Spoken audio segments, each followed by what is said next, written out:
Hello, everyone. Welcome to this Power Center event entitled The Color of Sound, Emotional Responses to Music, Tonality. I'm James Barbieri, Associate Program Director here at the Power Center, and I will be your host for today. And as a host, any problems, technical or not, feel free to just drop a message in the chat. Today, we are also joined by Dr. Donna Coleman, who is in this session will explore the emotional responses to sound as potentially distinct and discrete experiences depending upon the key of the musical composition being played, along with the possibility that the listener may even hear color. Now, just before we begin, I'd like to go through a couple of guidelines for this Zoom session. First of all, we ask participants to turn off your microphone during the presentations just to ensure a good quality audio. But at the same time, we do encourage you all to turn on your cameras, as it's much nicer to see speak to faces rather than black screens.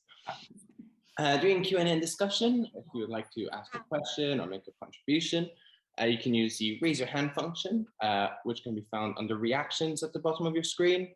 You can otherwise physically raise your hand, and if I spot you, I'll call you out. Otherwise, if it makes you feel more comfortable, just write in the chat. I do believe we will be using some chat during the session, so let me know if you can't find it. Finally, this session is recorded for archival purposes and for you all. This session will be uploaded to Vimeo in about, YouTube in about 3 days' time. So you should all receive the link to this. And now we can begin. So I introduced Donna, who is a multi-award winning concert pianist, recording artist, author, performance researcher, and philosopher and master teacher. She was the head of keyboard at the postgraduate studies at the Victorian College of Arts in Melbourne, where she convened weekly thought-provoking seminars that explored relationships between music and other disciplines. So with that, I'll pass it straight on to you, Donna. Welcome. Thank you, James. And I want to thank James, Eleanor, Maureen, for inviting me back to give this second presentation for you, following on.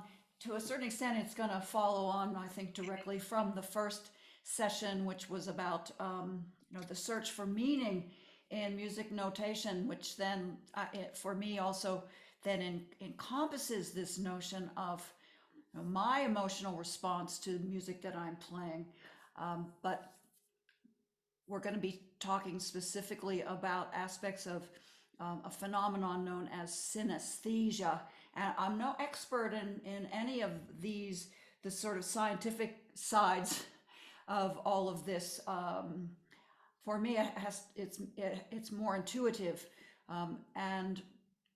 but the phenomenon does exist. And a composer named Alexander Scriabin, a Russian composer, he definitely, at least he claimed to see color with sound. So what I'm wondering is, and you don't necessarily have to end up seeing color, but I'd like everyone to have some kind of a device with which you can record your sensations, your perceptions, images, possibly colors, but it can also just be a feeling that arises as you listen to me play the succession of musical compositions, which I've carefully chosen to hopefully elicit a particular response, or at least perhaps a cluster of responses that may be similar. So I'm going to, well, let's see. Yeah, I've got a number of slides.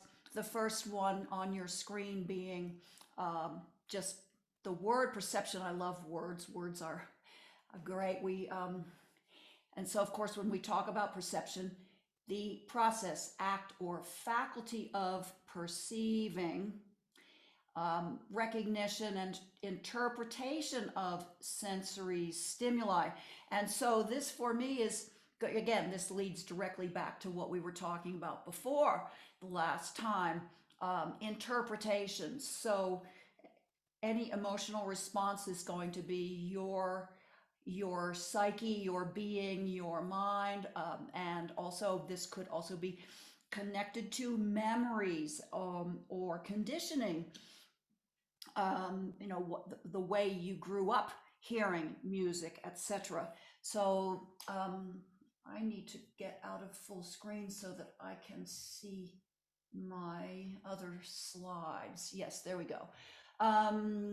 The next slide, James, is about, then again, aesthesia, which this word, we don't use this word very often, but this actually does refer to the ability to feel or perceive.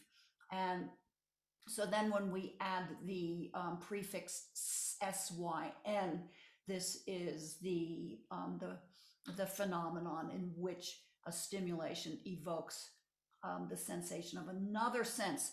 And going to the third slide, I'm just kind of moving quickly through these, brings me to this beautiful word in Italiano, sentire. I love this word so much because in Italian it has three distinct meanings.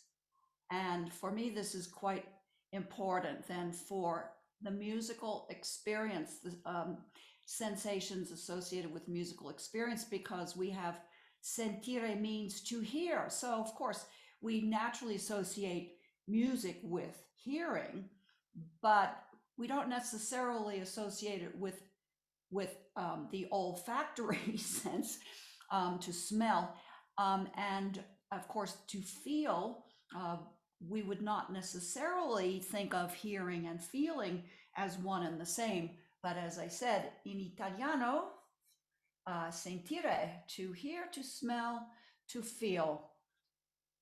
I want to just, that if we go quickly also to the next slide, this is just also a very brief introduction, because when you hear what I'm going to play, you will be aware that each of the pieces has, well, I've chosen for the most part quite short pieces so that we can crowd a lot of musical material into this time frame. So structurally, they're going to be relatively compact, but they are going to be rather different in terms of the five. Okay, this is just one version of style analysis, which came to be quite codified and all through my musical education, undergrad, this Jean Leroux, the Schmerg approach to style analysis, which uses these five parameters: sound, which then subdivides into many layers. So timbre, when we talk about timbre, we're talking about the general, well, again, I would call it the color of the sound. The texture is then going to refer to, do we have many layers, or are we running, do the layers tend to run more, shall we say, horizontally over them, or do we have blocks of sound? The dynamics or the volume also is going to be a factor in the overall sound experience. Then the form, which, as I said, in most cases, we're looking at very brief structures, and I won't get too technical. A lot of them tend to be in a sort of tripartite structure with an opening section that will digress into an area that's slightly more, we call it developmental, and then a return. So a kind of balanced structure.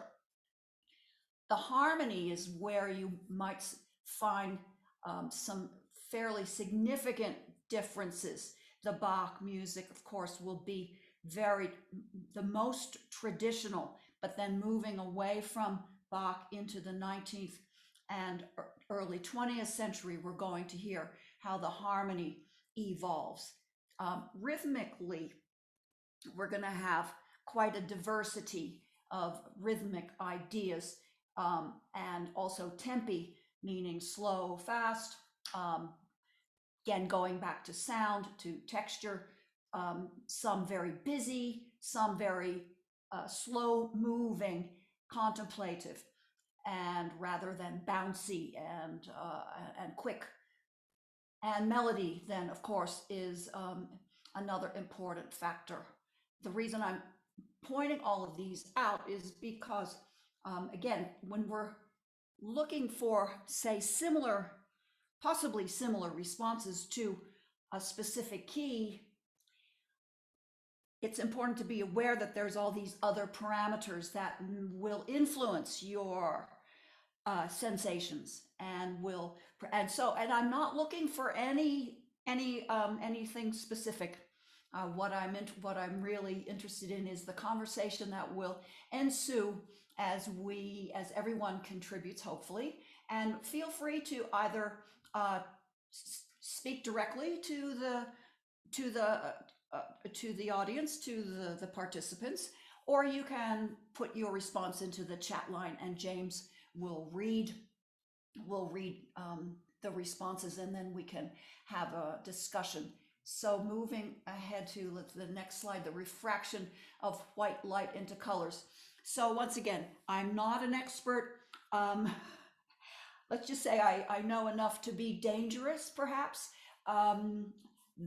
That we do have wavelengths that separate as we take white light, pure white light through a prism, and it subdivides into these different colors. And again, not try and be too new agey. If we actually then associate these colors that come through the prism, we see that they go in order that the mystics have associated these colors with the chakras, and the root chakra, which is again the torso, or the well, literally when we're sitting, is the root chakra, sacral chakra, again moving up from the pelvic area of the body into the midsection. Solar plexus is the area around, just below the heart, encompassing lungs and major organs. Heart chakra green. Whoops, I just went too far. Throat chakra blue, then indigo, and finally the crown chakra purple. And you can see that I'm wearing all of the colors here. And but when I remove this so that I can play, I'm wearing my favorite color, purple, crown chakra. Again, just moving quickly through these slides, just to introduce you, and this is all for you to follow up, on your own if you care to learn more about just the physics of light refraction, the physics of sound, particularly in regard to light and color. We go back to 1704 with Isaac Newton, his treatise, and you can actually find these online. So if you want to spend hours reading the hundreds and hundreds of pages, this is the treatise on the reflections, refractions, inflections, and colors of light from 1704. Then we move ahead into a few years later, 1810, well, actually 100 years later, Goethe created his theory of colors. And again, we're not going to dwell on this. When the recording is complete and you're able to access this online at your leisure, you can dwell upon these slides, and you can actually copy the link and go to, because again, the theory of colors is actually available in totality on Project Gutenberg, which, if you're not familiar with Project Gutenberg, this is a gold mine of a repository of some of the great tomes from antiquity to the present. Then we go to Rudolf Steiner, who was a very important philosopher, and he's responsible for the development and evolution of the Steiner schools, which some of the Waldorf schools actually also embrace the Steiner philosophy of education, which again, I will not go into that, but he also created his theory of colors, which is based upon Goethe's. and he designates active versus passive colors. And interesting that he doesn't use the same spectrum that we see earlier on, the white light separated into its prismatic colors. He uses green and, interestingly, a color he calls peach blossom, white and black, as what he calls image colors. And then, whoops, I just went ahead. And then yellow, blue, and red, he considers to be luster colors that have something shining from them, which I love that, the idea of something shining, radiating from a color. Then we come to one of our composers, Alexander Scriabin, the Russian composer he's the most closely associated with synesthesia. He literally created what he calls the clavier à lumière, or a keyboard in color. And James, if you move down to slide number 12, that shows his interpretation of color and sound. So for him, this key of C, which is the red one, that one for him is red, bright red.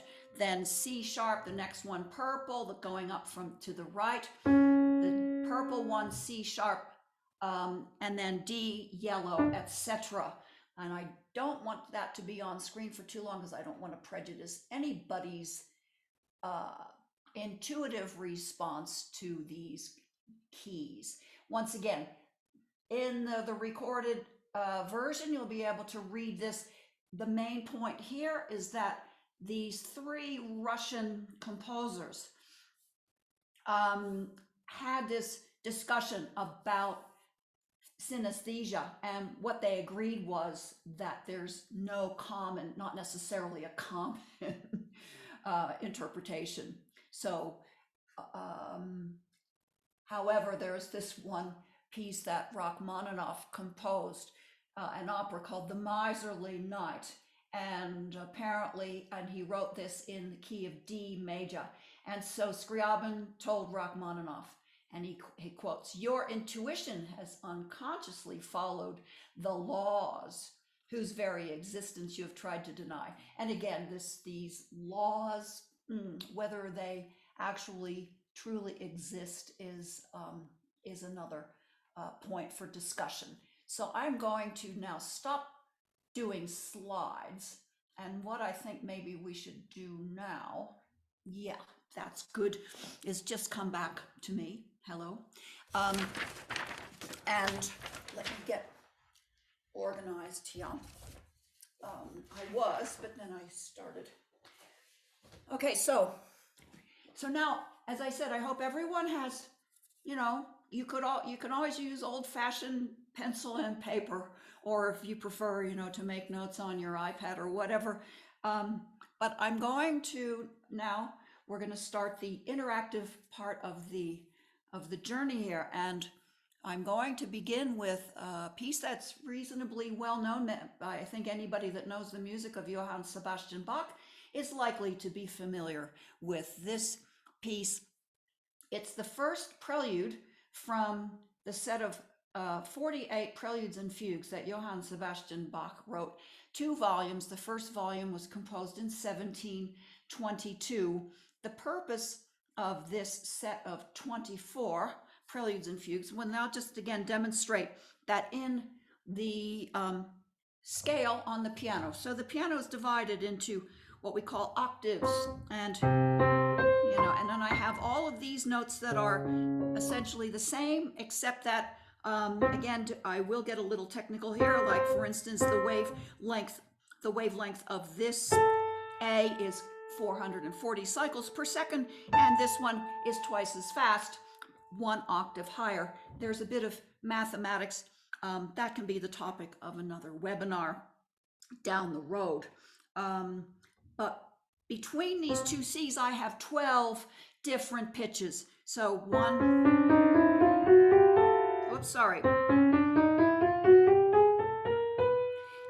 one of these can be major or minor, depending upon, again, I don't want to get too technical, but you're going to hear that. So we end up with 24 different keys, and Bach was exploring the possibilities inherent in each of these keys, and along with the tonality, the timbre, there is, I would say, an emotional sensation, if not even a color, that is inherent within the context of that key. And I'm going to show you why I think that's the case. So we're going to start with this prelude in C major from the first book, and then we'll move on. So be writing down your impressions, and don't hesitate to enter them directly into the chat. And then when I finish playing, I think we won't discuss immediately, because I want to take you through a little bit further along the process before we have our discussion.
So that's quite pure.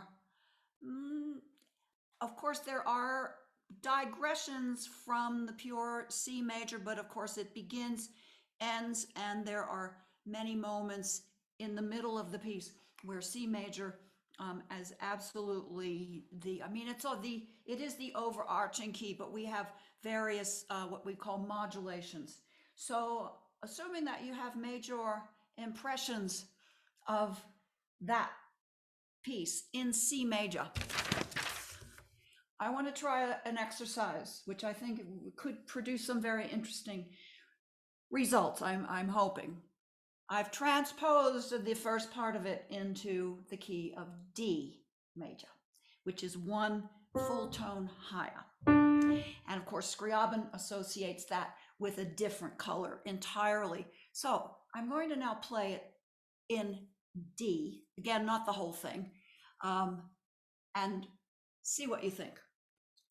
Or hear what you feel.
So that's D major.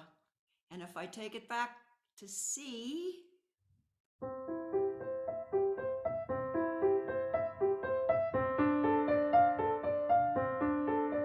so C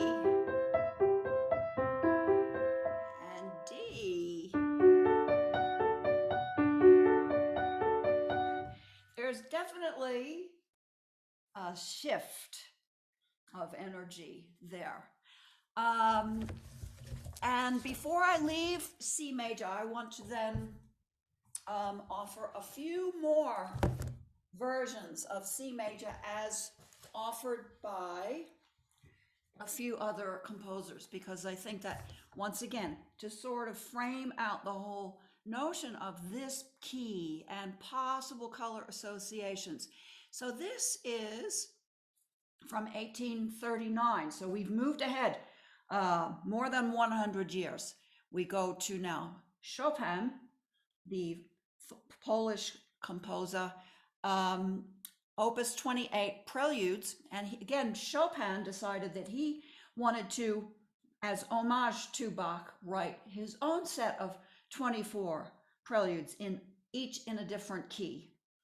And he did not write fugues with them. He only wrote preludes. So the first one is in the key of C major. And so this is Chopin, Prelude in C major, Opus 28.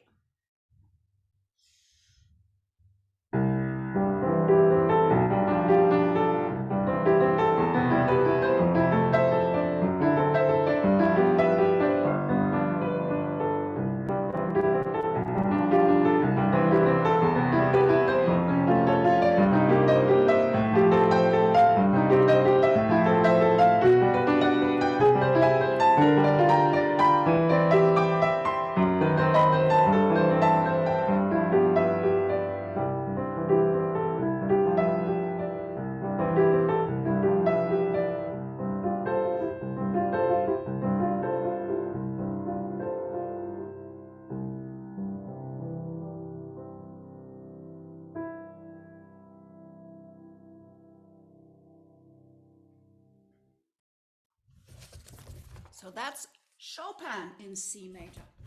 And moving along to the year 1888. What is that? About 50 years later. Then we now have, going back to the Russian composer, Scriabin, who was, okay, he was paying homage to Bach, but he was at least as much paying homage to Chopin, upon whose music we find so much of Scriabin's modeled. Throughout his oeuvre, we have pieces that have the same names. For example, Chopin wrote many pieces in this dance forms, waltz, mazurka, and of course the preludes, etudes, and Scriabin has done the same thing. But of course, we are advancing in terms of the use of tonality, becomes richer, more chromatic. Again, these terms, if they're a bit technical, I think you'll hear it in the sound. So this is, again, C major, first prelude from the Opus 11, 24 Preludes by Alexander Scriabin, composed 1888.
And we're going to come back to Scriabin shortly, but I have a few more C majors for you.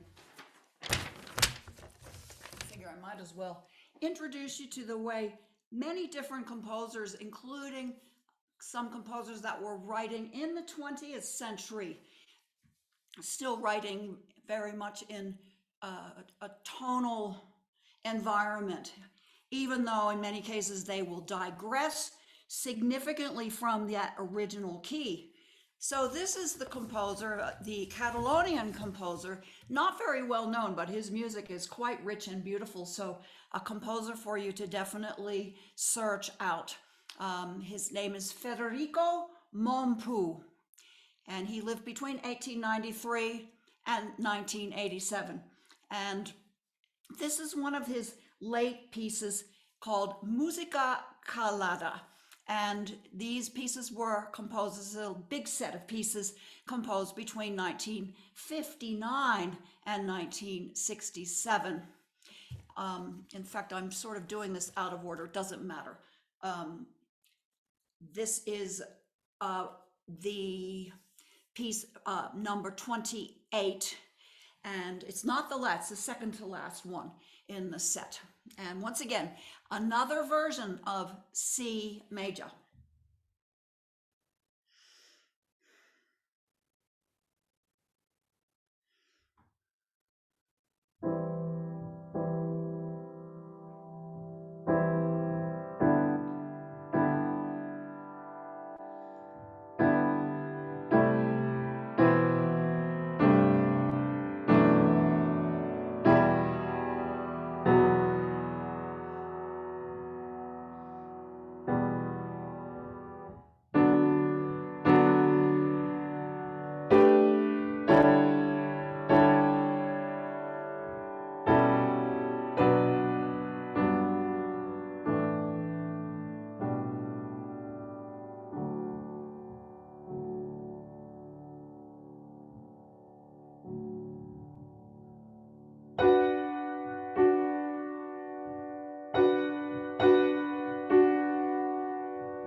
I have to confess I can barely play that piece without crying.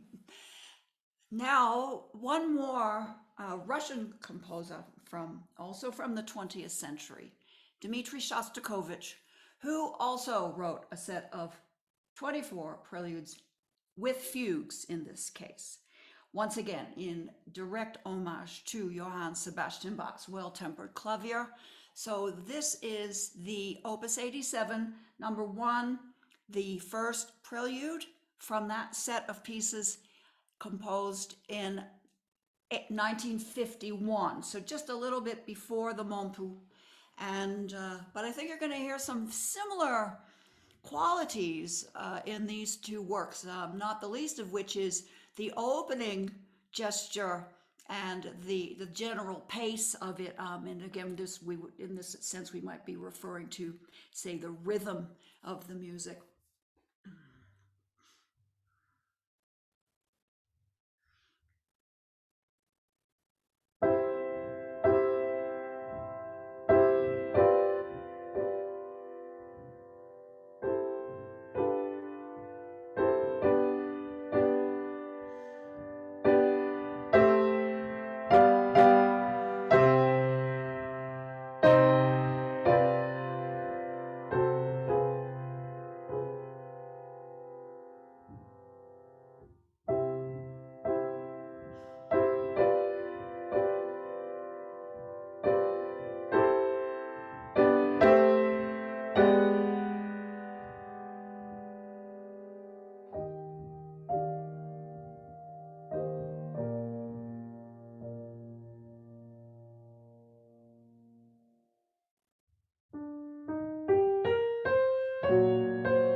All right, so that is for today, the C major. We're all going to move on to other keys, but I think maybe this is a good time for us to maybe open the chat line and hear what everyone has to say. I'm really looking forward to this. So I don't know who wants to begin. Yeah, so as I said in the beginning, you feel free to share in the chat, but also if you do want to share with the group, feel free to raise your hand and Yeah, ask your please. question directly. And it doesn't have to be a question. It can really just be your impression, because this is, this is just for sharing ideas. And I think that will maybe stimulate discussion then among others. Yeah, so we'll have Jenny first, who's been really helpful in the chat, writing the names of the pieces and Jenny! composers. Do come in, Jenny. Hi, Jenny. I'm almost speechless, especially at the beginning of the Mompu and the beginning of the Shostakovich, because they're identical. Yes, well, almost, but yes, this is They're almost identical. Yeah. And this was written at the same time as the Mompu. And Shostakovich could not have been ignorant of the Mompu. I don't see how he could have been ignorant of the Mompu. Well, it's the other way around. Shostakovich. Or the other way around, yeah. Yeah, I think it'd be more likely that Mompu was not ignorant of the Shostakovich. Because Mompu is quite obscure, and he's very obscure. I'm surprised that I don't think I've ever heard anyone play well, I have heard somebody play Mompu in a recital. I did hear somebody play it when I was in graduate school, yeah. But I'm always surprised when someone plays Mompu. People say, "Who?" Yeah, but it's so beautiful. Did you have any color associations or? Yes, I do. I have color associations, and I have absolutely no agreement with Scriabin whatsoever. Well, that's all right. You don't have to.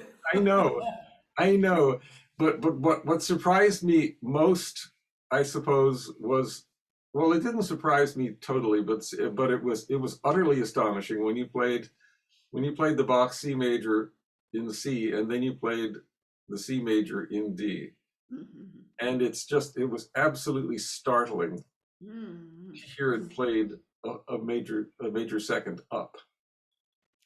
It really changes it, doesn't it? Oh, it's just not the same piece at all. It's not. This is why I thought to do that. Yeah, and I went, what happened there? Yeah, no, C major to me is pure white. It always has been. Yeah, well, I think a lot of people, especially people that are with the connection to the piano, yes, for them, the whiteness, because for those of you that are not familiar, C major is all the white keys. That's right. And it's the only key that uses only white. Right. The white. You can play the diatonic. You can play the diatonic scale on just the white key. Yeah. So that's one of the absolutely. So there is definitely that association to white. And that's probably something that always made me feel that always influenced me thinking of C major as being a white key from the very beginning when I was a child. So yeah, that probably influenced me or set me to think of it that way from the very beginning. Yeah, and so in that sense, your impression of the key is maybe tempered by this visual association with the appearance of the keyboard. Yeah. And so maybe there are others who don't have that connection to the piano keyboard. Yeah, I'm just curious, absolutely. maybe get somebody else's absolutely response in here. But to hear it, James, are there any chats? Yeah. or Betsy has her hand up. Hello, Betsy. It looks like Betsy's, yeah. Betsy, hello. You have your hand up. You wanna share something? Yes. First of all, I want to say, please excuse my naivete. I am not a pianist. I'm a cellist, and the chakra that explodes in a cellist is the heart chakra. So this has been an amazing aesthesia sensation of the head, the vibration of the top of the head with Bach, Scriabin, then down to Chopin. It was still in the head, but the ears were vibrating. And then moving on to the second Scriabin, the head, the sensations became more diffuse. And then by the time Mon Pu, it had moved to the throat area. And this is where you said that you felt you could not play this piece without crying.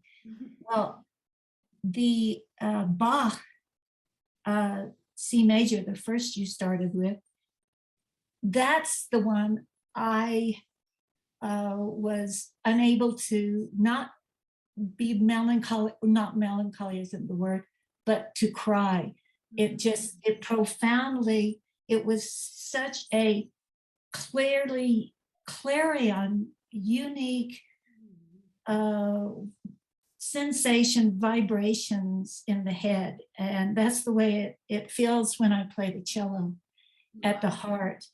So thank you. This was absolutely an amazing journey, Donna. Just amazing. The only time I really get color is when I'm in my yoga and we are giving an homage in Sanskrit to Patanjali. And then it's a yellow. So I wish I had more color, but yeah, you don't have to have color. All of your sensations are very, very beautiful. And when you were talking also about the experience of the different pieces of music associating to different chakras. So that's beautiful. Thank you, Betsy. Thank you for sharing that. Thank you. You're welcome. And thank you, Jenny, too. Or Jenny missed. Oh, yeah. So now, do we have anyone else? Nobody else with their hand up? Oh, Eric. Hello, Eric. Hi. Hi. Hi, Eric. How are you? Yeah. Anna, of course, that was that. I like everybody. I was really, I could feel the sensational change from C to D. And then that begs the question, have you tried other transpositions? And not just that, but have you maybe tried other comparisons, like go from C and then play D flat? Yeah. Or go from C and then play it transposed to E and see what the changes in the transposition produce, in as much as equality of one note to a color, but maybe it's the contrast that produces another sensation. Have you experimented in that direction at all? I have done that. But for today, I thought, well, because I have a lot of other material I want to explore, I figured, well, maybe we just digress into one different key. I mean, the other thing that I did play around with was turning it into minor, but I've got a whole nother thing with the C minor. So or how about changing it to a different mode, Lydian a different mode? mode? Yeah, exactly. No, all of that. Yes, it's it definitely, for me personally, every different key is a whole new color, although I wouldn't necessarily be able to say to you, oh yeah, well now it's this color, it's that color. It's like, for me, these colors are more sort of an intuitive wash of color as not just a visual phenomenon, but color as as a bigger sensation. It's color. And again, going back to sentire, it's a color that I feel. And it's almost like I can't even describe it. Because when I'm playing, not so much when I'm playing with my eyes on the page, because I cannot turn off the visual faculty so well. But when I'm playing with my eyes closed and I can really just be in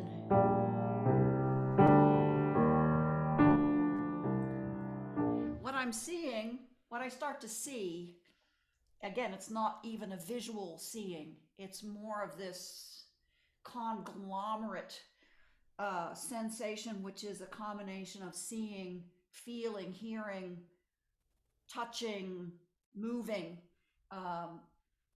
That is what I'm experiencing. So I say that I see the sound, but that's really it's too thin of a description for what it really is. But Right.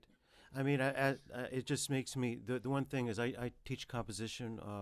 You know, a lot of folks talk about synesthetic feelings, but everybody has a different impression, as you mentioned, you know. yeah. So, you know, the different color spread, it's different for everybody. But if there are a lot of people who can say that they've had a synesthetic experience, then maybe what you can understand is maybe a difference between colors, like a Matisse painting.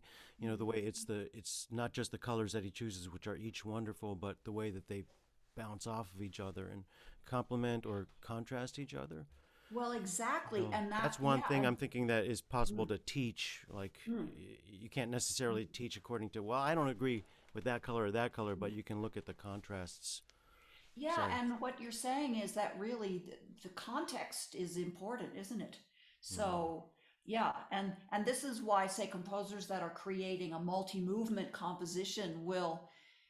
Oh, okay. So let's say we have a 3-movement composition. There's that tendency for the outer movements to be in the same key, but the middle movement is in probably usually related, but certainly a contrasting key. And so that creates a again, it sort of creates that context. So, and even within, I mean, look, we could go right back to just picking up on this idea, Eric, is, I was mentioning that even in the context of the C major. So we have C major, but we digress. We go, so from here, so he was already pushing us into a different key here. He pushes us to G, but only momentarily, but he still does it. And then he finally settles in the key of G, again, for only a moment. But again, this is like the way form, as you know, the way form works is that sort of allowing the harmony. But again, this is where, I didn't want to get too technical, because a lot of people that are in the group are not, don't have so much musical background. But yeah, but thank you for all of your for these thoughts. And maybe we'll go to, because I see Dennis it has his hand up, and there will be more time for discussion later on, because there's lots more to come. So thank you, Eric. of course. And Dennis. Hi, Dennis.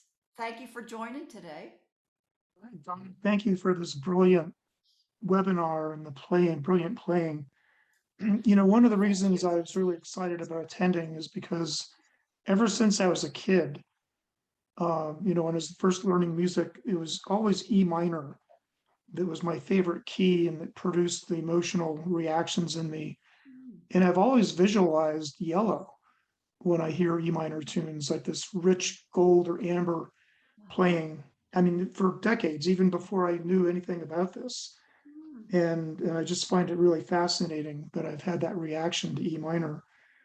In that Bach piece, I thought the C major was like kind of autumnal, and with autumn fall colors, and the D version was more spring-like, both in the colors and my reaction emotionally. I don't know if that's of value. And I posted something in the chat about the wavelengths of light and sound, and put a question out if anybody has done some type of a analysis of these there are ones in nanometers and ones in centimeters, but you go from larger to smaller.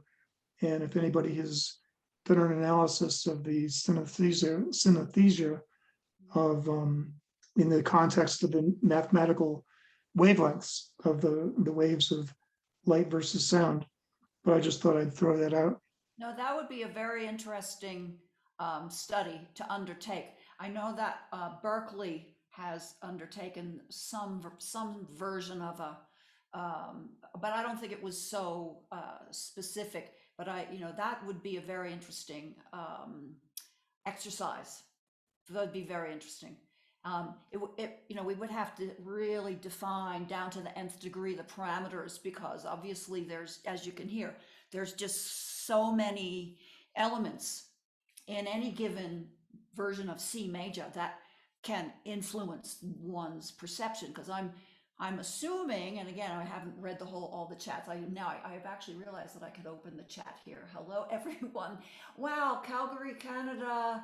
Gianmarco from Rome. Hello, everyone. Cheryl Connor, Tina, Judy Turgis.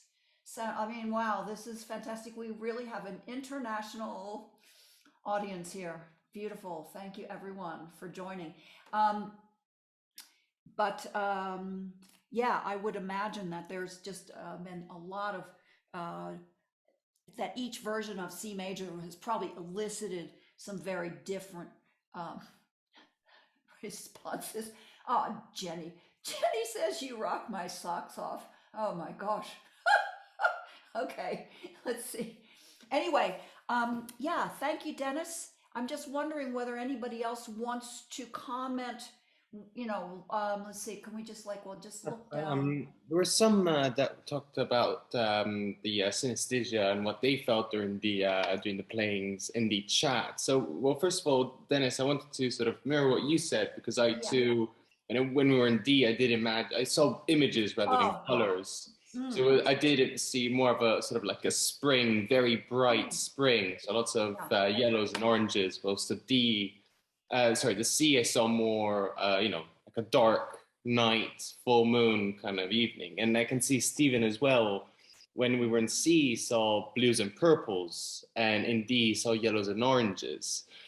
Someone else who saw images, whether in colors, was Eve, who saw the sea being like walking on a tree-lined path, shades of tree green with dappled yellow sunlight. And then we also have Phil, who says some colors at various times, blues and greens. I listen and see and perceive, and I hear and perceive vibrations. Perhaps Donna can address vibration at some point.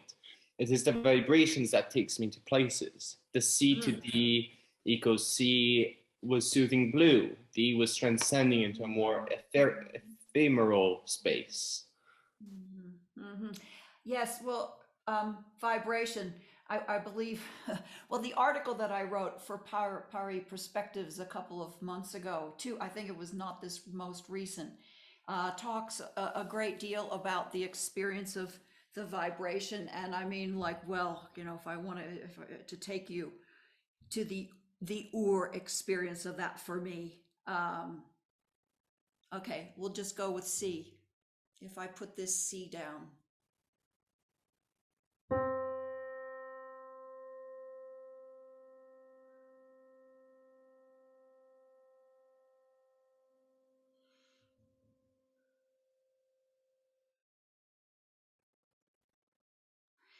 I become literally one, my being, the vibration of my being, which is heartbeat, blood coursing through my veins, breathing, which, kind of changes it, ebb and flow of the breathing, which then, for me, is then directly connected to the vibration, which is air. So that's breath, air. So this is a body physical contact between body and key, but from there it's all air. So the wave is moving the air And I'm feeling that vibration because that is pure vibrational energy, which is then the life force in me, breathing, heart beating, blood moving. And then when I multiply that vibration exponentially, because if I add a second vibrational energy to that, this is not just twice as many, but this is where the mathematics becomes very complicated, because I am now dealing with interactions on so many different levels, and the experience of my being in relation to those two vibrational energies. And then, of course, when I add up the rest,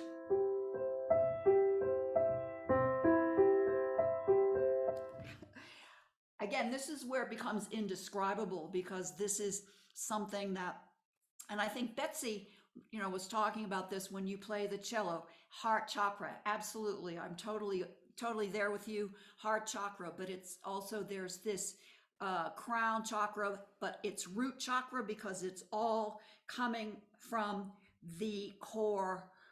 All of this movement is coming from the core of my being. And so that vibration, which creates this impulse to move with the instrument, which, okay, this instrument being relative quite stationary. It's not like a cello that I could hug and would move with my body. This instrument kind of moves with me, but in a different, more spiritual sort of way.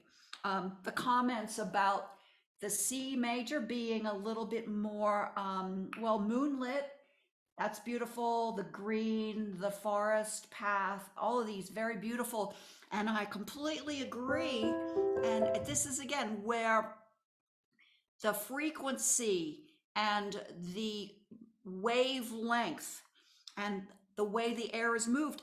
And this is something that, once again, I don't completely understand in a way that I can explain it. Why, when I play it in this key, it has such a different timbre and a different feel. Or if I take it, as Eric suggested, up another key.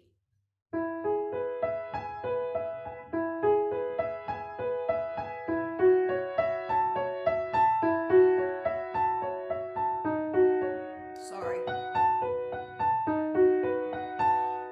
It's like it changes again, doesn't it? Or if I do it if I decide that instead of playing it in this C major key, I'm going to move, and the only difference, the main difference between a key that is considered to be a major key and a minor key is 1/2 step in the middle of the basic 3-note chord, the triad that defines the key. I move that middle note down.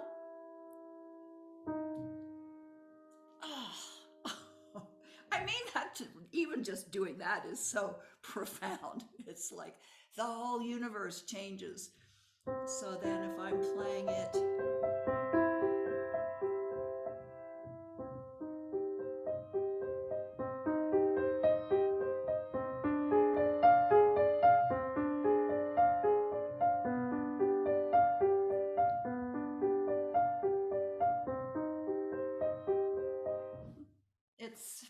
it's once again, it's a whole nother universe, isn't it?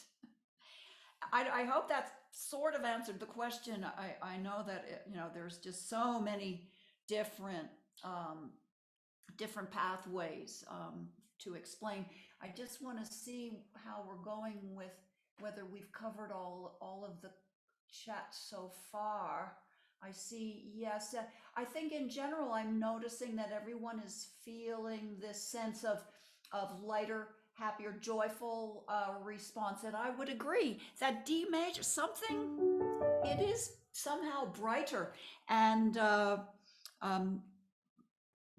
this is where the phenomenon of individual sound, I think this is then why someone like Scriabin, who was very interested in the occult as well, he was very mystical in the way that he perceived and therefore interpreted each of these different colors.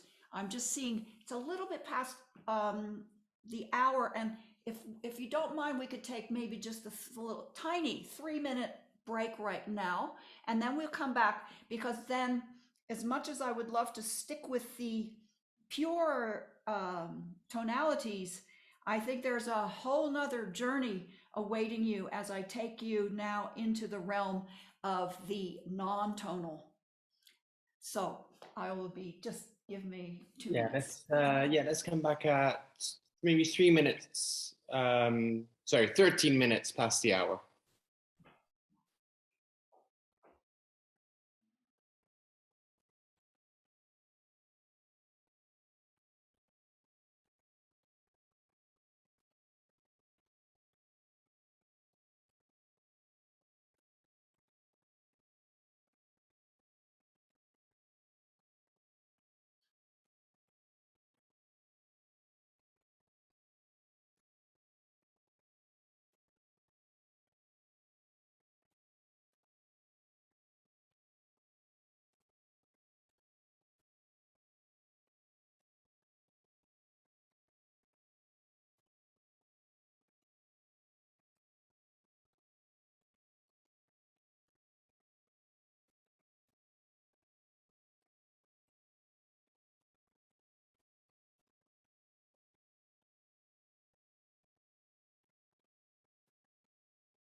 I think we can start sitting back in. I see that Viola has written, when you were playing in D, I wrote in my notes, whimsical. Yeah, look, would that be an acceptable feeling? I'm going to say every feeling is acceptable. Every feeling is right, perfect, beautiful, pure. Um, it evanesces from the center of your being, and I think that this is what's beautiful about music, is it's not going to invoke the same response from everyone. And I mean, that's another big topic of discussion, isn't it? Because then it relates to, say, what mood we are in when we're listening to music. For example, if you're feeling a bit melancholy, then even it's a piece that's, say, in C major can make you feel sad, or it can kind of burrow into that feeling, perhaps connect to it and elicit an even more deeper melancholic response. But I think that's part of the power of music and the healing power of music, in fact, because if it has the power to unlock these feelings, I think it's marvelous that this can happen. And I just say, one of my mottos in life is music is the cure for everything. And going back to that vibrational energy, which I think is, if we can get onto that pure vibrational energy in our beings, then that really is the ultimate healing place, isn't it? And thank you everyone for your beautiful comments about my playing. That means a lot to me. Thank you. It's been a long year and a half of being cooped up and not having my audiences to play for. So thank you for being here. So we could go in two directions at this point, because I have more Bach preludes in different keys. But I'm thinking maybe we've sort of covered that tonal experience. We can always come back to that if we have time at the end. I think maybe for me personally, the more interesting pathway now is to take you away from what we would call the diatonic.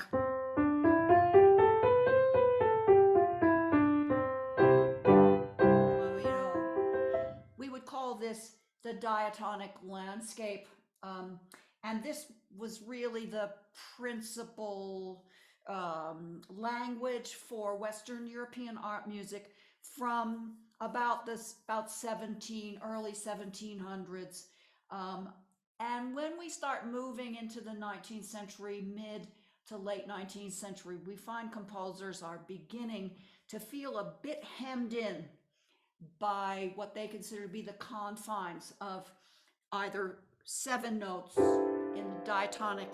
They wanted to add more of the other pitches, what we call the chromatic scale, chromatic chroma, color. Once again, there's that word.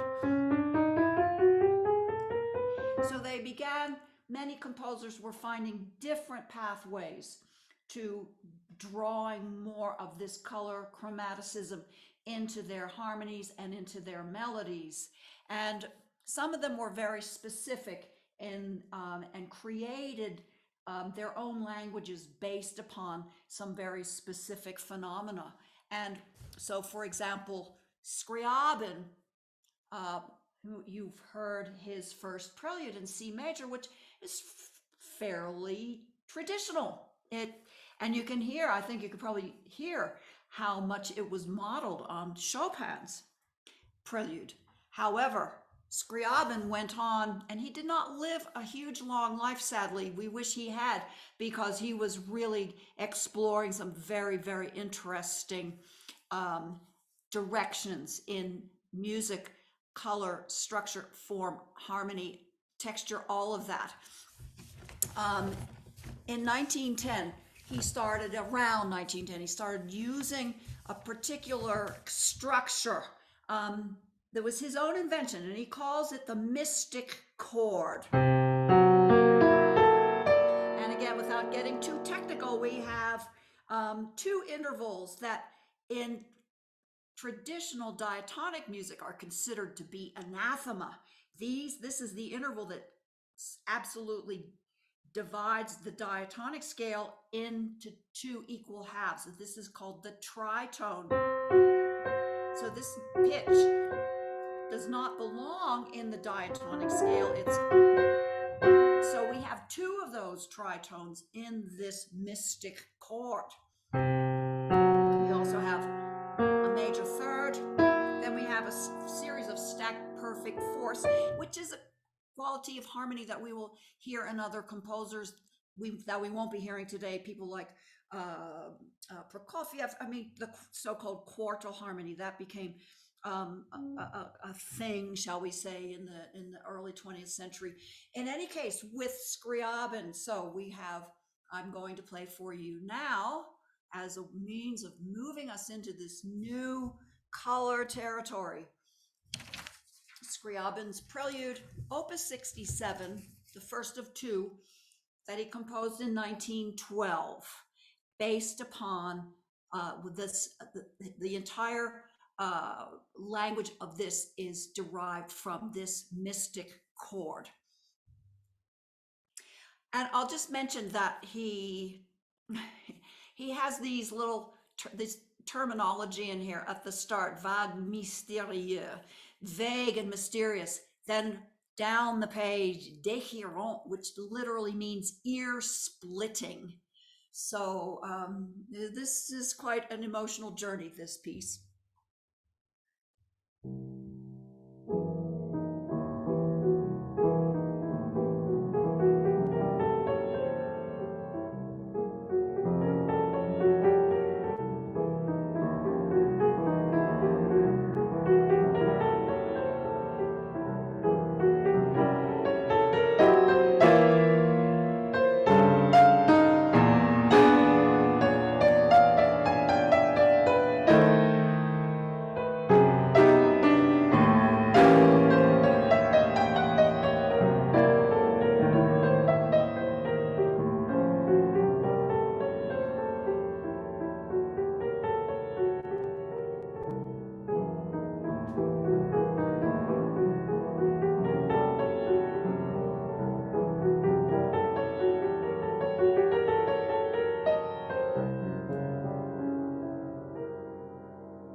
So I'll just now show you, because I don't know, we may have looked at it briefly, and you can be recording your impressions, of course, colors, whatever comes to mind. This is Scriabin's Clavier à Lumière, and this is C, red, C sharp, violet. And then interesting, the comments that we got from people who mentioned yellow related to D. So there you are, spot on, right there with Scriabin. Key of D, yellow. Then key of D sharp, E flat. It's a sort of fuchsia pink. E, green. And again, this sort of a pale green. The darker green, or the more bluish, more saturated green, is A. Anyway, so we have F, G is kind of, again, a version of red, sort of more rusty red. F sharp, G. Again, another sort of violet. A flat, or G sharp. A natural, B flat, and B major is this blue. And this, again, we can finish up with some of the Bach Preludes and Fugues, because I have one for you in the key of B. I can play all of them, but we don't have time. B major. I also have A flat major, which is also very, very fantastic piece. So we'll see how we go. But for Scriabin, for those of you that have maybe made any comments here or wish to comment, his mystic chord is smoky gray.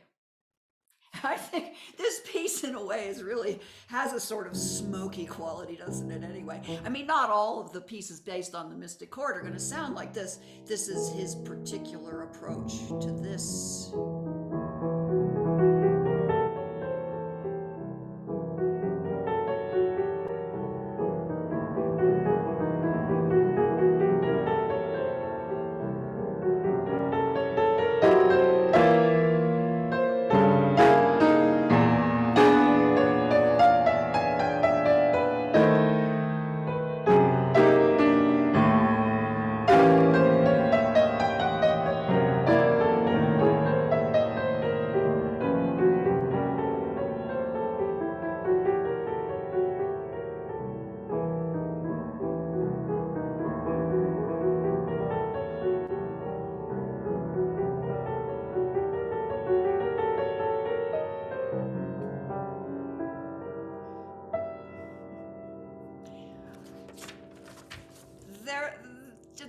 this opens up a whole new landscape, doesn't it? And so many, I mean, just so many interesting works that of Scriabin's that I could introduce you to. But you know, that can be another whole webinar. So we have, now I would like to move, because again, time grows short, doesn't it? So now we have that very specific color environment that the composer himself has actually designated for his mystic chord works, the smoky gray. Now we come to another composer whose music is very closely associated with synesthesia, although he does not consider himself synesthesic in the traditional sense. This is the French composer Olivier Messiaen. And Messiaen,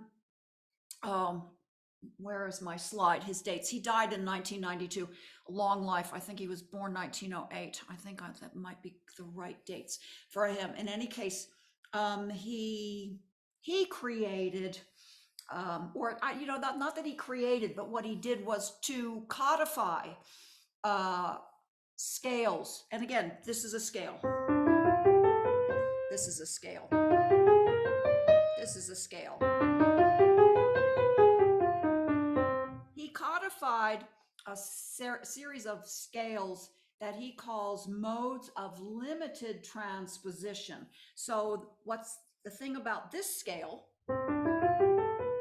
is that the intervals of this scale can be moved up through each of the 12 keys, which is why we have the 12 different keys major for the well-tempered clavier, because we can transpose simply by moving every pitch up a half step,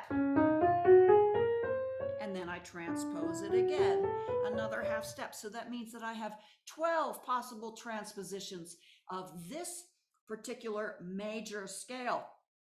The modes of limited transposition cannot be transposed that many times. And a very good example of a mode of limited transposition is a scale that is made up of only whole tones.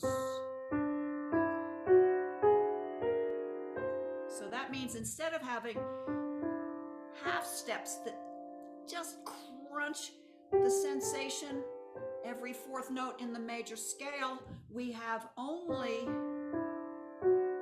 and which means we only also have 6 different pitches. This particular scale can only be transposed one time because the nature of the intervals means that I can move up one half step, but when I move up another half step, I'm basically back to the original. It's just same pitches. So I don't know if that makes sense. Again, this might be a little bit too technical. However, I would just want to introduce the concept to you, because this piece that I'm going to play for you, another prelude, and this was composed in 1930 by Messiaen, and it specifically uses the modes of limited transposition, 2 different ones. In this case, the middle voice, which is really our melodic line, is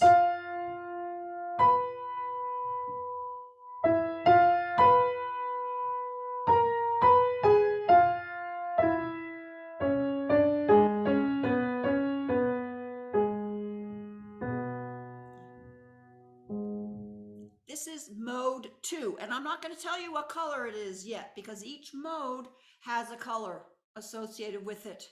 So I won't tell you just yet, because I'll play first, but I'll just let you know that we have 2 distinct colors, and we have, so this is mode 2, which then the intervals, just to hear what that mode sounds like, reduced to its or version, which is then this. And this only, I don't know, I forget how many transpositions this has, maybe 2. And this is actually then in its first transposition. So again, for whatever that's worth, those of you that are familiar with music will know what I'm talking about. The other mode, which is the mode that is the accompanying voice up here,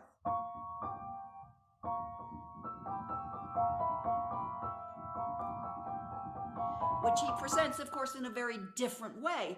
Texturally, now we have a series of triads that are moving very, very quickly and creating this very veiled effect. The name of this piece, by the way, is The Dove, La Colombe, the dove. So it's a bird. And again, Messiaen could be the topic of an entire webinar, because this man, he explored so many different avenues of musical expression, including he would go out into the field for days at a time transcribing bird song. And he wrote 7 what he calls catalogue d'oiseaux, in other words, catalogs of bird song, which he has then created these amazing phantasmagorical pieces of music that are basically built upon the bird song. In any case, this is before he got into the creating the catalogue d'oiseaux. These preludes are sort of bit earlier pieces for him. But in any case, this is mode 3, and mode 3 then is, again, different arrangement of intervals. Pardon me, I'm playing it incorrectly.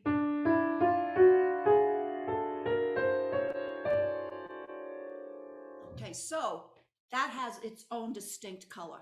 So I'm going to play this for you now. Mode 2 in the middle, mode 3 on the top, and in the bass we have this accompanying voice, which is again derived from mode 2. All right, so here we go. La Colombe by Olivier Messiaen.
Now I'm just going to look on the chat and see if anybody has decided on any colors for this. Oh yeah, I see there's a question about absolute pitch. We'll have to come back to that. Oh, Donna Maria. Che bella. Grazie. That's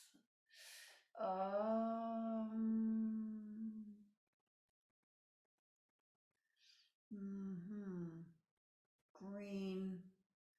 I see, silvery blue. Okay, so I don't have a lot of comments about the colors. So I'll just tell you, Messiaen's colors. So for him, mode 2, which is this one, is violet. And mode 3, which is I think of it as the fluttering of the wings, is orange, bright orange. But interesting that there really is a key to this piece, because we would have to call it E, because especially the way that he really comes to that, even though it's a really enriched sense of E, it's still very much E and this. And if we want to look at what Scriabin has to say about E, it's green. And Mozzafiato Marie has said green. So well done. You picked at least Scriabin's version of how he would have perceived this piece. As I said, Messiaen, and again, this is on one of the slides, which again, you can look at the recording and read all of that stuff. Messiaen did not consider himself to be specifically seeing colors, and yet he did seem to have these very specific colors associated with with his modes of limited transposition. So now moving along into yet again a completely different color territory, I will introduce you to the music of one of my very, very favorite composers, Ruth Porter Crawford. Now, this woman also is the subject of an entire webinar. She started out life writing what would be considered very experimental music in the really late teens, 1920. She was born in 1901, East Liverpool, Ohio. And she found herself in Chicago, which was a hotbed of theosophy, the anthroposophical movement and theosophy. They were also very interested in Scriabin's music. So this is a very, very interesting environment. It would have been fantastic to have been there. And she was again caught up in this sort of mystical experience of music. And she was also exploring, along with many other composers at this point in time, an approach to avoiding a sense of tonal center in her music by using what she called dissonance or dissonation, meaning that she was going to avoid using the same pitch until at least 7 other pitches had been sounded. So this was one approach to, again, this problem of tonality, which was, as we moved into the 20th century, many composers were starting to come to what I call this crisis of confidence with the tonal system. And there are many, many different approaches to solving that problem. And we've heard what Scriabin did. Crawford and other composers like Carl Ruggles and Dane Rudyard, other people in that group were using this dissonation. And so by avoiding repetition of pitches and again avoiding the typical types of intervals that we would use in diatonic music, like just intervals like thirds and fourths and fifths, she's actually mixing them up. So again, the dissonation is not just in consecutive pitches. Like, for example, if I played for you a melodic line here.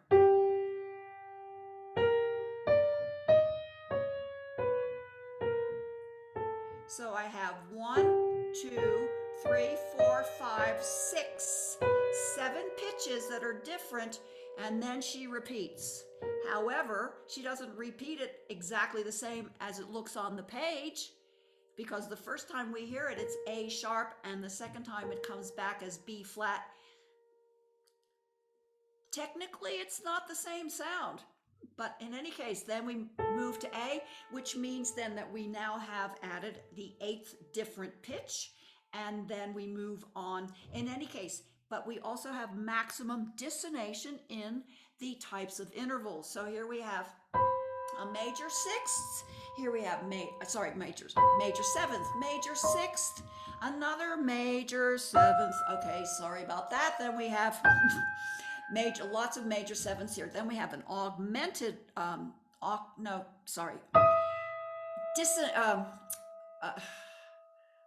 diminished octave, perfect fifth. She's again working with these intervals that we don't necessarily hear in say in Bach, on a regular basis, at least not exposed in the way that she uses them. There is a definite formal structure here.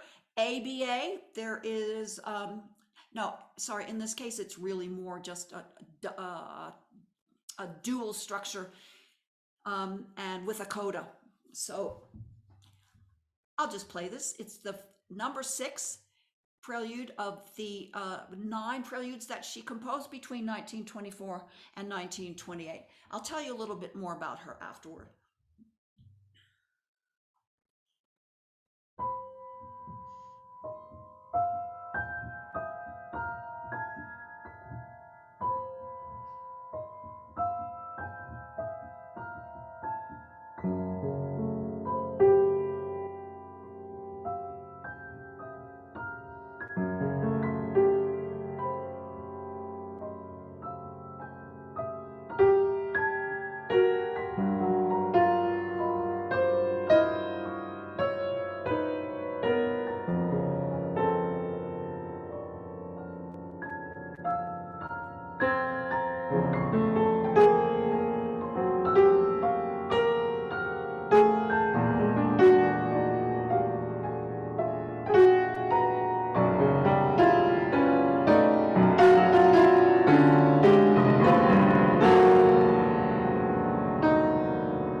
So again, because we don't have a specific key that we could connect this to, and in fact, I would have with the Messiaen, it's pretty obvious.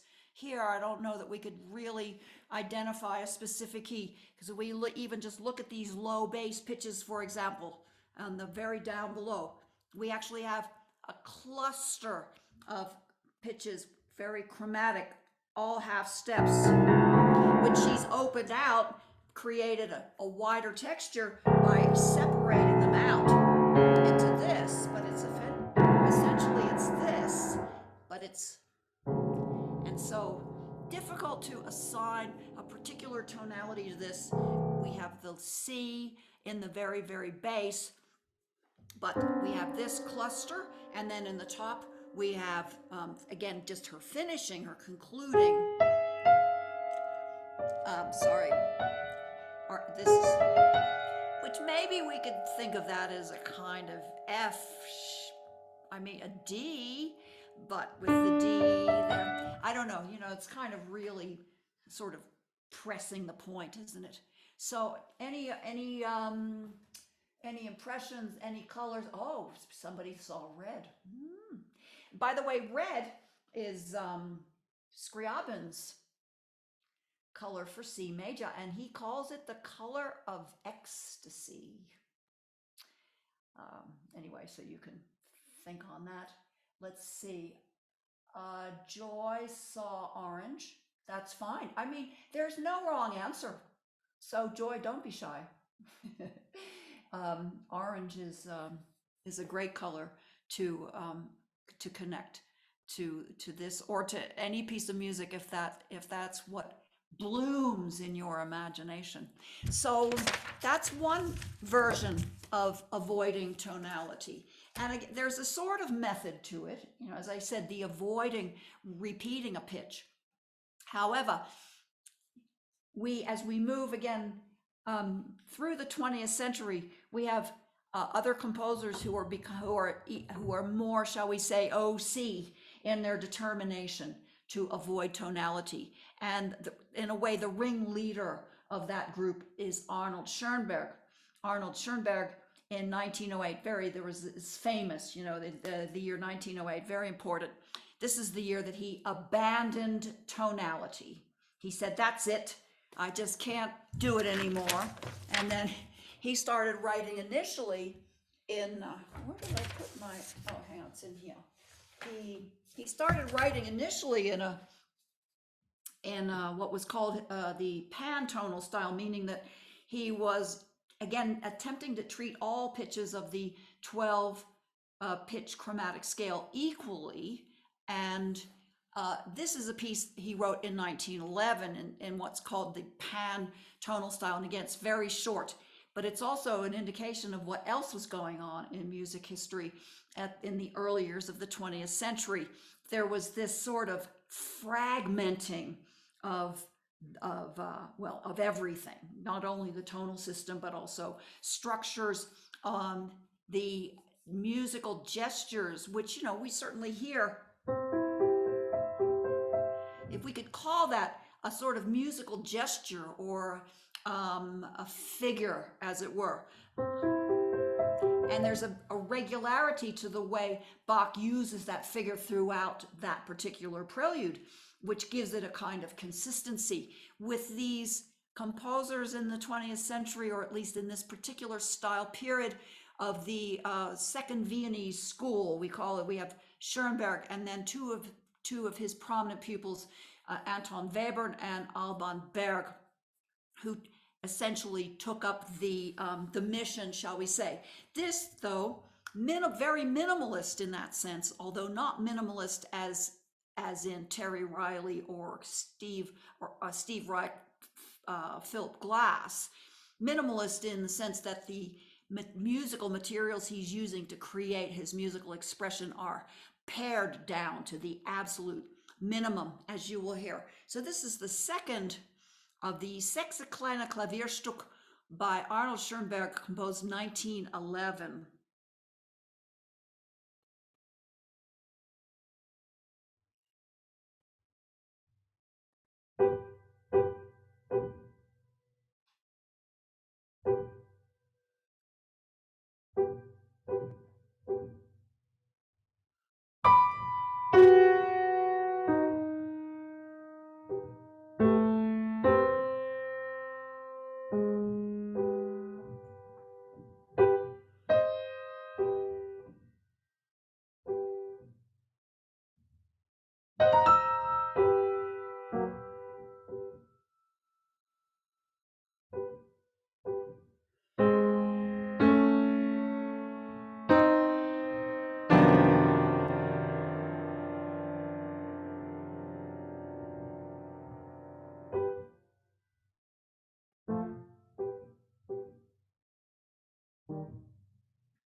So he's not avoiding tonality specifically by this means of avoiding repetition, because clearly he's repeating a lot, this G and B, but we have, you know, throughout this piece, you know, here I have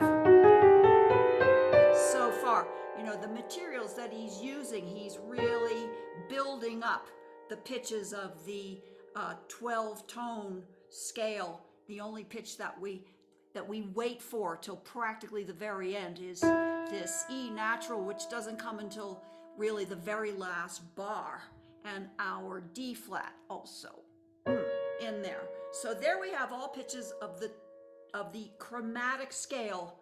But again, we don't hear any of them maybe often enough, and even this is, we could say, oh yeah, it's G major, but like really by the time we get to the end, he's so obliterated this sense of, and especially when he puts this on the end of it, it really just kind of blows apart any sense of that GB having a sort of a presence as a definer of tonality. So that is Schoenberg. And again, I'll just introduce these because I think for me, this journey through the various color landscapes that composers have created using these different materials. And I wanted to play just one tiny thing by Schoenberg because this piece, this one of my, again, all-time favorite pieces, believe it or not, the Anton Webern Variationen für Klavier, Opus 27, composed 1935. This uses a very specific approach to avoiding tonality, which is called the 12-tone row.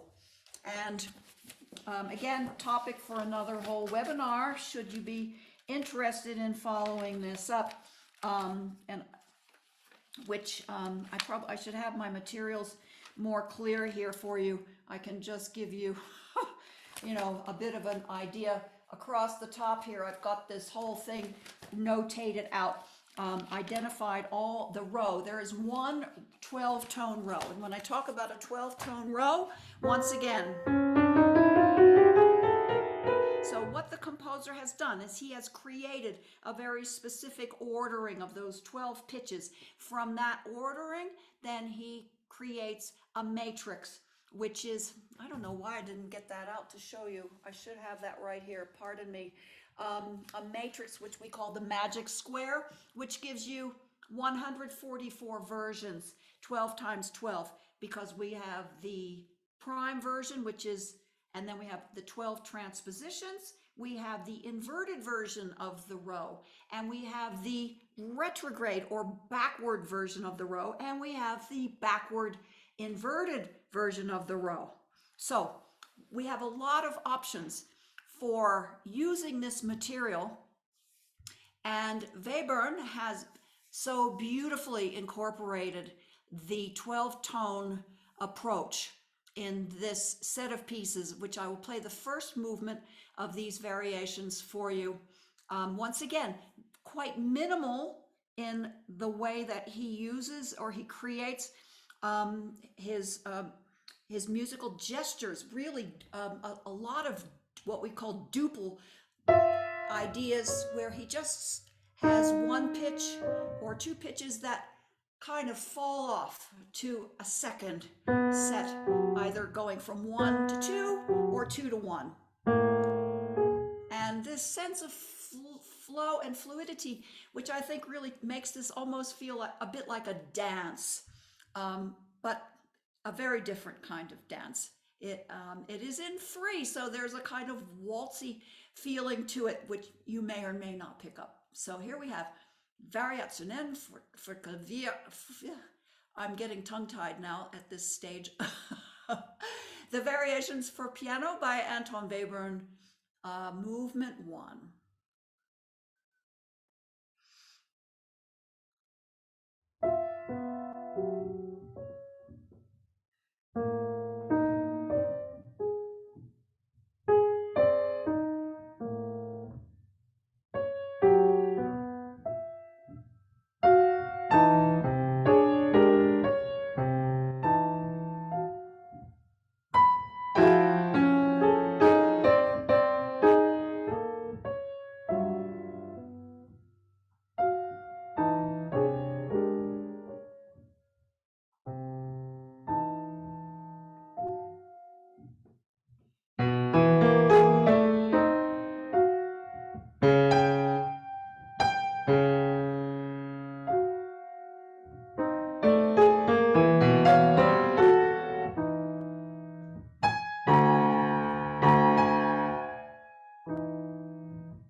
you might have heard that he's also using, and again, this piece, the structure of this piece is so very, very interesting, aside from the 12 tone, the way he manipulates the row. But he's using palindromes. So there's palindromic structures actually inform the entire piece. And I'll just play right at the very beginning. So this is, again, we have the 12 pitches of the row introduced here in these two. Then he goes backwards. So now this pitch, which we heard, we go backwards. And now we're back to the beginning. And it's also interesting that the row moves from top to bottom and back, but we can also trace it across. It's just so incredibly very, very interesting. And I know there was a interest expressed in the possibility of a webinar in which we would explore music and mathematics. And I think there's some very clear connections here with music that is based upon this. And then there's a host of other composers that can be introduced as well, that are working with this 12-tone system or varieties of it as we move through the 20th century, because it became one of the defining approaches to musical composition for many, many years. Composers, particularly after the Second World War, were embracing this approach to musical language because they felt, particularly in Europe, where the devastation of the war was so acute, and there was a sense that everything that had come before had been destroyed. And so the only thing for it was to start fresh with a brand new language. And the 12-tone language was certainly was a language that was embraced by very, very many composers throughout the 20th century. So I see we have about 5 minutes left. Maybe I should let people ask me questions, or I could play one more piece that's tonal for you. What would you like? So we can end on something tonal. What would you like? I see lots of chat. One more piece. One more piece. One more piece. Well, let's see. I've got okay, hold on. Let me dig through my piles here. I was going to suggest that we go, because we went from C to D. How about we go from, well, first of all, let me ask, would you rather have major or minor? Something with both. Something that you feel embodies your idea of emotional response to music tonality. Oh my gosh. Well, I think I'll get a big emotional response then Play from some this. Poulenc. No. I'm going to stick with Bach. Sorry, I didn't prepare any Poulenc for today. No. Definitely play Bach. Absolutely. I think I'll play the prelude from Book 1 in B flat minor, which is definitely going to provoke a big emotional response. And if people are too sad after hearing that, then I'll play B major, because they're short. Okay, so here we have or play the B flat minor. Okay.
Before we close, I want to say that I want to dedicate this program to someone very dear to me who left his earthly life on the 15th October. And this is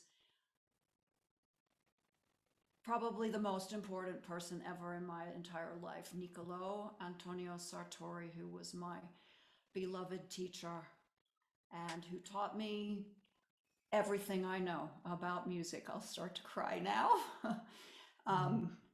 I studied that piece with him, and among many others, the Webern variations were his idea. Lesson number 2, he hands me this and says, go and learn this. It's like, what? In any case, I owe him so much. I owe him everything that has to do with my professional life and a very great deal in regard to my personal life as well. He was a student of Antonio Benedetti Michelangeli, whom some of you, especially those of you that are in Italy, may be familiar with. So, and he had a very interesting background. He was born in Asiago in 1936. In any case, yeah, thank you to Niccolò for everything he gave to me. Eric, who is also online, Eric Santos also studied with Niccolò, so he knows well what a marvelous, marvelous teacher and incredible musician and artist he was. I want to thank everyone that has been on the part of the audience today for being here and for all of your marvelous comments, and just looking forward to spending time with you again. So if there are any questions, James, did you want to allow anybody to say anything further, or should we close? Because we are past the time. Yeah, unfortunately, we should really close. But I did want to say, first of all, thank you, Donna, for sharing your dedication to your teacher, Niccolò Sartori. So really thank you for sharing. And again, what a wonderful session you've just given us. Like, wonderful playing. There's been so many comments about how beautifully expressed you have explained some of these concepts and how you felt whilst playing. And well, you keep mentioning other sessions, and there's been a huge demand for these. So yes, I can't wait for the next one. It's been really, really fantastic. So thank you so much, Donna, for today. Thank you everyone who's joined us today and sharing what your emotional responses and even colorful responses you've had to these pieces that were beautifully played by Donna. So thank you all so much. Just before we all go, I'd just like to invite you all to support us by becoming a member, a friend of the Party Center, which will give you a yearly membership to the Party Center for £30 a year, 30 euros a year, sorry. We'll give you a 10% discount on all of our programs, both online and in person, and you will also receive our quarterly journal. The next issue will be in December and will be on consciousness. I invite you all to at least check out the journal. I also wanted to let you all know that we are excited to announce that next year we will have in-person events. Do look at our website or sign up to our mailing list, as we will be having lots of announcements about dates, guests, and titles that will show up at the Party Center in 2022. But in the meantime, if you want to contact us for whatever reason, please do use our website or our social media, or just email us directly, james@partycenter.com to contact me, or eleanor@partycenter.com to contact Eleanor. Thank you all again for joining us. Thank you so much, Donna, and we'll see you again soon here at the Party Center. Eleanor and Elle. Okay. Happy Thanksgiving. Thank you. Thank you, Donna. Take care. Thank you for today.